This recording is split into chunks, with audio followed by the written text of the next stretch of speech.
আপনারা জানেন যে অন্তর্বর্তী সরকার জাতিসংঘের মানবাধিকার কার্যালয়ের সাথে একটা চুক্তি করেছে, ঢাকায় অফিস স্থাপনের অনুমতি দিয়েছে। আমরা এর তীব্র নিন্দা জানিয়েছি, বিরোধিতা করেছি এবং একাধিক সভা সমাবেশ করেছি ঢাকা বিশ্ববিদ্যালয়ের টিএসসিতে।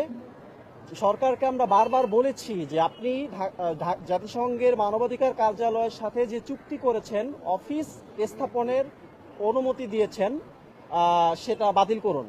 আমরা একাধিকবার করেছি, লাল কার্ড দেখিয়েছি, কিন্তু সরকার আমাদের কথায় কোনো ধরনের প্রতিক্রিয়া দেখায়নি, কোনো রিপ্লাই দেয়নি। সো আমরা বাধ্য হয়েছি আজকের এই বিশেষ সংবাদ সম্মেলন করার জন্য। আজকে আমাদের মূল দাবি হচ্ছে সরকারকে আজকে আমরা 24 ঘন্টা সময় দিব। 24 ঘন্টার মধ্যে যদি জাতিসংঘের মানবাধিকার কার্যালয়ের অফিস অনুমোদনের চুক্তি বাতিল না করে অথবা আমাদেরকে আশ্বাস না দেয়, তাহলে আমরা লাগাতার কর্মসূচি চালিয়ে যাওয়ার ঘোষণা দিতে বাধ্য হব।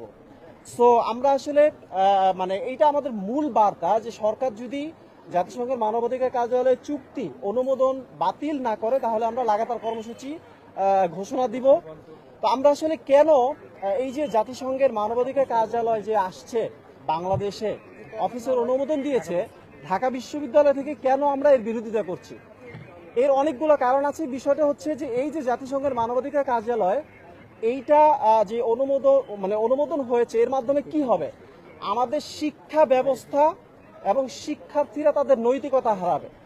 বিশেষ করে জাতিসংঘের মানবাধিকার কার্যালয়ের যে প্রেক্ষাপট আসার, আমরা দেখেছি গত স্বৈরাচার আমলে ক্লাস 6 অথবা 7-এর একটা বইয়ের মধ্যে শরীফ নামের একটা গল্প ঢুকানো হয়েছিল। সেইটা নিয়ে শিক্ষার্থী এবং অভিভাবকরা ব্যাপক উদ্বিগ্ন ছিল এবং এর প্রতিবাদে মাঠে নেমেছিল। যেই প্রতিবাদের অব্যাহত কারণেই মূলত সরকারের পতন ঘটেছে, স্বৈরাচারের পতন ঘটেছে, সেটার একটা বড় একটা প্রেক্ষাপট ছিল। যাই হোক, তো আজকে আবার আমাদের যে শিক্ষা ব্যবস্থার মধ্যে যে নতুন সিলেবাসের মধ্যে যেসব নতুন এজেন্ডা ঢুকানো হবে, এর মধ্যে অন্যতম একটা হচ্ছে আপনার LGBTQ বা সমকামিতা বা ট্রান্সজেন্ডার, এই জিনিসগুলো ঢুকানো হবে। ওই সময় তো গত স্বৈরাচার আমলে তো জাতিসংঘের মানবাধিকারের অফিস বাংলাদেশে ছিল না। এরপরও এই ট্রান্সজেন্ডার LGBTQ-কে বৈধ করার চেষ্টা করা হয়েছিল শিক্ষা ব্যবস্থার মধ্যে ঢোকানোর মাধ্যমে।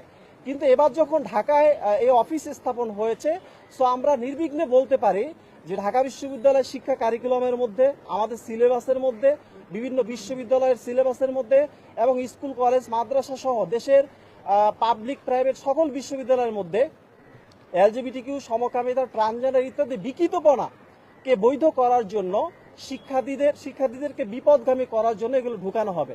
এটা নিশ্চিত করে আমরা বলতে পারি। কারণ হচ্ছে আমরা যদি জাতিসংঘের মানবাধিকার কার্যালয়ের ওয়েবসাইট দেখি, ওয়েবসাইটের মধ্যে স্পষ্ট লেখা আছে, অনেকগুলো আর্টিকেল আছে LGBTQ-কে বৈধতা দেওয়ার জন্য এবং স্বীকৃতি দেওয়ার জন্য।